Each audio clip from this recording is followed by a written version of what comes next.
Sebastian Coe, World Athletics head and IOC presidential candidate, spoke out against making prize money for Olympic champions a standard across all sports.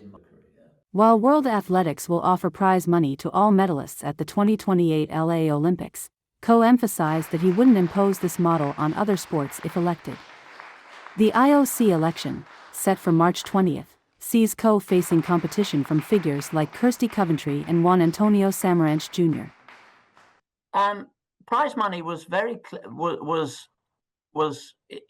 implemented by the sport in response to a very specific issue in track and field, and that is that our athletes have very transferable skills, and they were being recruited from other sports, and we had to do something in order to create a landscape where the sport became more professional, and we gave them incentive to remain in the sport. Nobody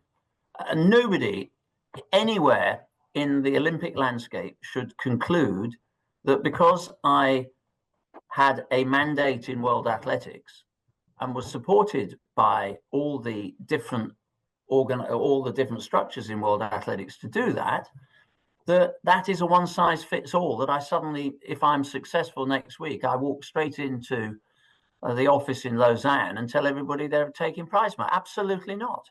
I would encourage the discussion, but I would encourage the discussion around what more can we do to create true and genuine commercial partners out of our athletes. We talk about welfare, quite rightly. We talk about mental welfare, understandable. We certainly talk about the physicality and the welfare of athletes. But I see a third pillar in that, and that is the financial well-being of the athletes. And I don't think this is pick one from any three. I think you need all three.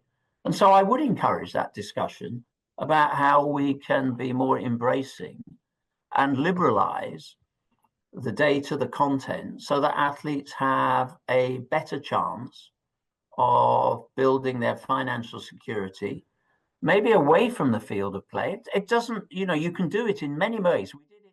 But I've not heard anybody really talk in any great detail about all the other things that we should be thinking about in terms of the financial welfare of the athletes. And I would encourage that debate, but nobody should run away with the idea that a one size fits all, and suddenly, I become president of the International Olympic Committee, and overnight everybody's got prize money. Absolutely not.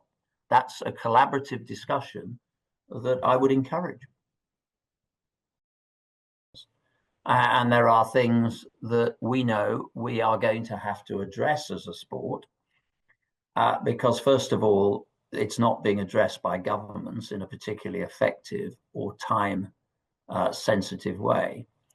And look, if we are going to speak about the welfare of the athletes, and we're going to talk about it, we're going to deliver on that rather than just, talk about it, chairing committees and commissions, then we have a responsibility to choose events at times of the year that are not going to be injurious to the health and performance of those athletes.